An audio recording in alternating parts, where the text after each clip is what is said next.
Hello all, welcome to Xylem Kude, the mains answer writing program. In day 5 ആണ് ഇന്ന് again നമ്മൾ ഒരു history culture question ആണ് post ചെയ്തിരുന്നത്. Vijayanagara architecture is a pivotal phase in the cultural history of south India. Comment. Vijayanagara architecture എന്ന് പറയുന്നത് south Indian cultural ഹിസ്റ്ററിയിൽ ഒരു പിവറ്റൽ ഫേസ് ആണ്. ഒരു സിമ്പിൾ ക്വസ്റ്റ്യൻ ആണ്. അഗെയിൻ കൾച്ചർ ആയതുകൊണ്ട് തന്നെ, വിജയനഗര ആർക്കിടെക്ചർ ആയതുകൊണ്ട് തന്നെ നമുക്കതിൻ്റെ അകത്ത് വാല്യൂ അഡീഷനുള്ള സ്കോപ്പ് ഭയങ്കര അധികമായിട്ടുണ്ട്. ഡയഗ്രാംസും അതുപോലെ തന്നെ വേണമെങ്കിൽ മാപ്പ് വരച്ച് കാണിക്കാനും ഒക്കെ അങ്ങനെയൊക്കെയുള്ള ഒരുപാട് സ്കോപ്പുള്ള ഒരു ടോപ്പിക്കാണ് വിജയനഗര ആർക്കിടെക്ചർ എന്ന് പറയുന്നത്. ഇൻട്രൊഡക്ഷൻ എന്ന് പറയുന്നത് വിജയനഗര എംപയറിനെ കുറിച്ച് പറഞ്ഞു തുടങ്ങുന്നതാണ് നല്ലത്. 2-3 ലൈനിലുള്ള ഒരു ഇൻട്രൊഡക്ഷൻ, ടൈം പീരീഡും അതുപോലെ തന്നെ വിജയനഗര എംപയറിനെ കുറിച്ച് നമുക്കറിയാവുന്ന ഫാക്റ്റുകളുമൊക്കെ കൊണ്ടുവരാനായിട്ട് ശ്രമിക്കാം. ഇപ്പം ഇവിടെ നമ്മൾ എഴുതിയിരിക്കുന്ന ഇൻട്രോ എന്ന് പറഞ്ഞാൽ, Vijayanagara empire marked a golden phase in cultural history of south India. Its architecture reflect a unique blend of religious, military and artistic features, making a key milestone in South Indian heritage. ഇത്രയും elaborate ചെയ്യേണ്ടായിരുന്നു. Rather religious ആസ്പെക്റ്റിൻ്റെയും military ആസ്പെക്റ്റിൻ്റെയും artistic ആസ്പെക്റ്റിൻ്റെയും ഒരു ബ്ലെൻഡാണ് ശരിക്കും വിജയനഗര എംപയറിനെ ഒരു golden phase in cultural history of south India ആക്കുന്നത്. അത്രയും മതിയായിരുന്നു. ഇതിൻ്റെ അകത്ത് ഈ 3 കാര്യങ്ങൾക്കായിരുന്നു ഇമ്പോർട്ടൻസ്. അതിന് എംഫസൈസ് ചെയ്തുകൊണ്ടൊരു ഇൻട്രൊഡക്ഷൻ ആയിരുന്നു കുറച്ചുകൂടെ നല്ലത്. അഗെയിൻ വേറെയും 1-2 നല്ല ഇൻട്രോസ് കുട്ടികൾ എഴുതിയിട്ടുണ്ടായിരുന്നു. Vijayanagara empire thrived in southern part of India from 14th to 18th century, has important role in shaping the cultural history of South India. ഒരു പടവും വരച്ചിട്ട് വിജയനഗര എംപയർ എവിടെയാണെന്ന് കാണിച്ചിട്ടുണ്ട്.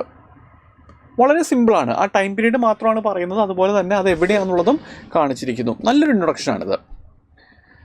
ഓക്കെ, ഇനി മെയിൻ പാർട്ട് എന്ന് പറഞ്ഞു കഴിഞ്ഞാൽ എന്താ, എങ്ങനെയാണ് ഈ വിജയനഗര എംപയർ ഒരു പിവറ്റൽ ഫേസ് ആവുന്നത്, വിജയനഗര ആർക്കിടെക്ചർ ഒരു പിവറ്റൽ ഫേസ് ആവുന്നത്, അതാണ് മെയിൻ പാർട്ടെന്ന് പറയുന്നത്. അപ്പം 10 മാർക്കിൻ്റെ ക്വസ്റ്റ്യൻ എന്ന് പറയുമ്പോഴേക്കും ഞാൻ നേരത്തെ പറഞ്ഞിരുന്നു, ഒരൊറ്റ ഡയമെൻഷൻ മാത്രം എഴുതാതിരിക്കാനായിട്ട് ശ്രമിക്കുക. ചിലപ്പോൾ ചോദ്യത്തിൻ്റെ അകത്ത് ഒരൊറ്റ ഡയമെൻഷൻ മാത്രമേ കാണത്തുള്ളൂ, പക്ഷേ നമ്മൾ ആ ഡയമെൻഷൻ്റെ ഇമ്പോർട്ടൻ്റ് ആയിട്ടുള്ള ആസ്പെക്റ്റുകളെയും കൂടെ സെപ്പറേറ്റ് സബ് ഹെഡിങ് ഇട്ട് കൊടുക്കുന്നത് നല്ലതായിരിക്കും. ഇപ്പോൾ നമ്മൾ ആ ഒരൊറ്റ ഡയമെൻഷൻ മാത്രം എടുത്തൊരു 12 പോയിൻ്റ് എഴുതുന്നതിൽ നല്ലത് അത് ഇമ്പോർട്ടൻ്റ് ആയിട്ടുള്ള അതിൻ്റെ ഏതെങ്കിലും ആസ്പെക്റ്റുകൾ നമ്മൾ സെപ്പറേറ്റ് ചെയ്ത് എഴുതുന്നത് നല്ലതായിരിക്കും.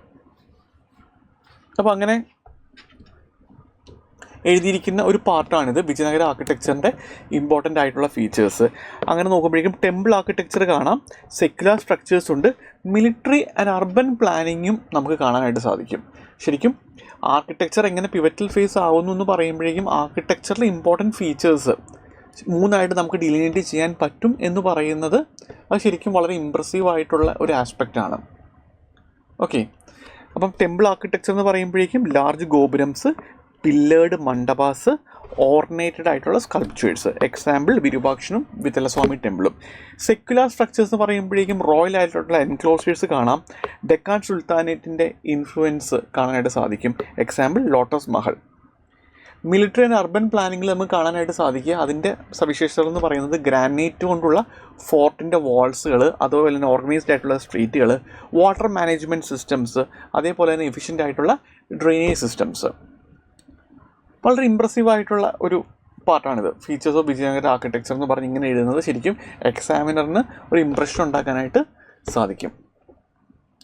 ഇനി മെയിൻ പാർട്ടിലേക്ക്, significance of Vijayanagara architecture in cultural history of south India.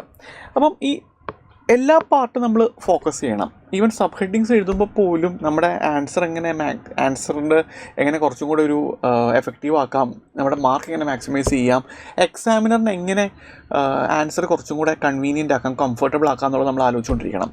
അപ്പോൾ അങ്ങനെ നോക്കുമ്പോഴേക്കും ശരിക്കും ഈ സബ് ഹെഡിങ് കുറച്ചും കൂടെ ബെറ്റർ ആക്കാം.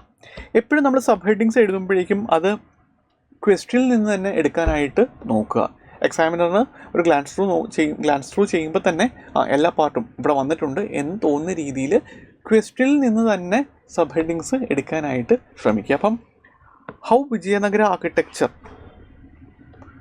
Become the pivotal phase in cultural history, അല്ലെങ്കിൽ how it plays a pivotal role in cultural history of south India, how its contribution അല്ലെങ്കിൽ why its contribution is said to be pivotal in South India's cultural history. അങ്ങനെ ആ pivotal എന്ന് പറയുന്ന ഒരു വാക്ക് വരുന്ന sub heading ആയിരുന്നു കുറച്ചുകൂടെ നല്ലത്. പോയിൻറ്റ്സിലേക്ക് പോകാം. ജനറൽ ആയിട്ടുള്ള പോയിൻറ്റ്സ് അതിനെ ഫാക്ട്സ് വെച്ച് നമുക്കറിയാവുന്ന കീവേഡുകൾ വെച്ച് സബ്സ്റ്റാൻഷിയേറ്റ് ചെയ്യുക. Depiction of secular themes in temple architecture which promoted interfaith harmony. Synthesis of style, ദ്രവീഡിയനും അതുപോലെ തന്നെ ലോക്കൽ ഇന്നോവേഷൻസും ഒക്കെ നമുക്ക് കാണാനായിട്ട് സാധിക്കും. പല്ലവ ആർക്കിടെക്ചറും ഡെക്കാൻ എലമെൻറ്റ്സും ഒക്കെ ഈ വിജയനഗര ആർക്കിടെക്ചറിൻ്റെ ഭാഗമായിട്ട് കാണാനായിട്ട് സാധിക്കും. അപ്പോൾ സിന്തസിസ് ഓഫ് സ്റ്റൈൽ എന്ന് പറയുന്നതാണ് point. Deccan Pallava architecture with local innovations ആണ് നമ്മുടെ ആ കീവേഡ് വെച്ചുള്ള സബ്സ്റ്റാൻഷിയേഷൻ എന്ന് പറയുന്നത്. Temple centred town planning, example massive complexes in Hampi. Introduction of rayagopurams, example Virupaksha temple. Presence of kalyana mandapa in temple facilitating marriages. Sculptures, വിവിഡായിട്ടുള്ള തീമുകൾ കാണിക്കുന്ന sculptures. Integration of paintings, fresco paintings ടെമ്പിൾസിൽ കാണാനായിട്ട് സാധിക്കും, എക്സാമ്പിൾ ലോട്ടസ് മഹൽ. ഇപ്പം ഒരു സിംഗിൾ ആസ്പെക്റ്റ് മാത്രമാണ് ഇപ്പം how they become the pivotal role എന്നാണ് എഴുതുന്നതെങ്കിൽ പോലും കുഴപ്പമില്ല. പക്ഷേ you have to make it very rich. അതിൻ്റെ അകത്ത് നമ്മൾ ഇന്നോവേഷൻസ് കൊണ്ടുവന്ന് മാക്സിമം എക്സാമ്പിൾസ് കൊണ്ടുവന്ന് നമ്മൾ ബാക്കിയുള്ളവരുടെ ആൻസറിൽ നിന്നും അതിനെ കുറച്ചും കൂടെ ഡിഫറെൻ്റ് ആക്കാനായിട്ട് ശ്രമിക്കും. ഇപ്പം ഞാൻ ഇപ്പം പ്രസൻറ്റ് ചെയ്യുന്ന ഈ ആൻസറിൽ ആക്ച്വലി ഫസ്റ്റ് പാർട്ടിൽ ഫീച്ചേഴ്സിൻ്റെ പ്രത്യേകത എന്ന് പറയുന്നത് temple, secular, military and urban എന്ന് പറയുന്ന ഒരു അനാലിറ്റിക്കൽ പാർട്ട് ഞാൻ കൊണ്ടുവരുന്നുണ്ട്. അപ്പം മറ്റുള്ളവരുടെ ആൻസറിൽ നിന്ന് അതിനെ കുറച്ചുകൂടെ ഡിഫറെൻ്റ് ആയിട്ട് ഒരു എഡ്ജ് കൊടുക്കും.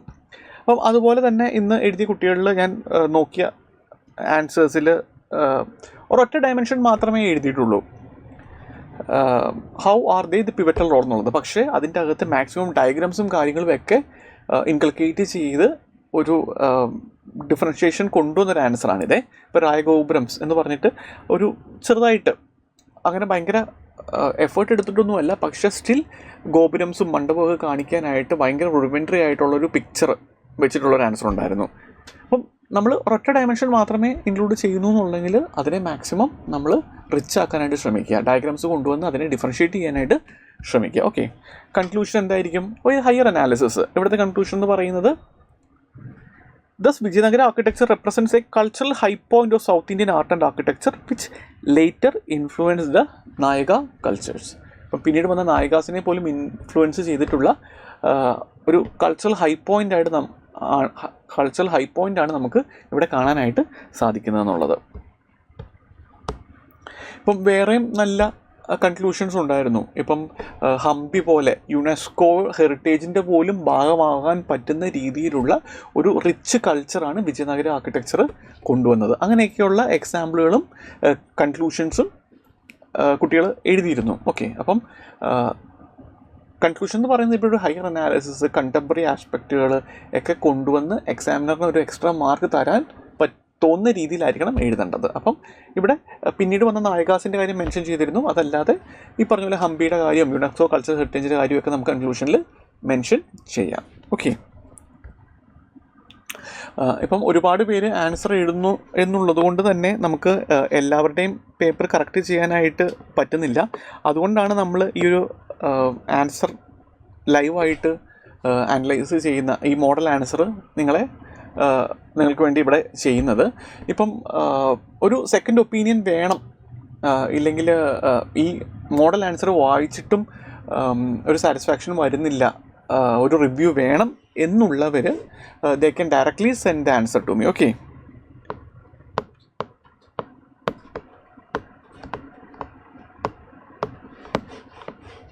ഇതാണ് എൻ്റെ വാട്സപ്പ് നമ്പർ. അപ്പം ഒരു ഒപ്പീനിയൻ വേണം എന്ന് ഒരു ഭയങ്കര നെസസിറ്റി തോന്നുന്നവർ, ഒരു ഡെസ്പിറേഷൻ തോന്നുന്നവർ ഈ നമ്പറിലേക്ക് ആൻസർ വാട്സപ്പ് ചെയ്താൽ മതി. ഞാനതിൻ്റെ ഒരു വോയിസ് റിവ്യൂ തരാം. Okay, thank you.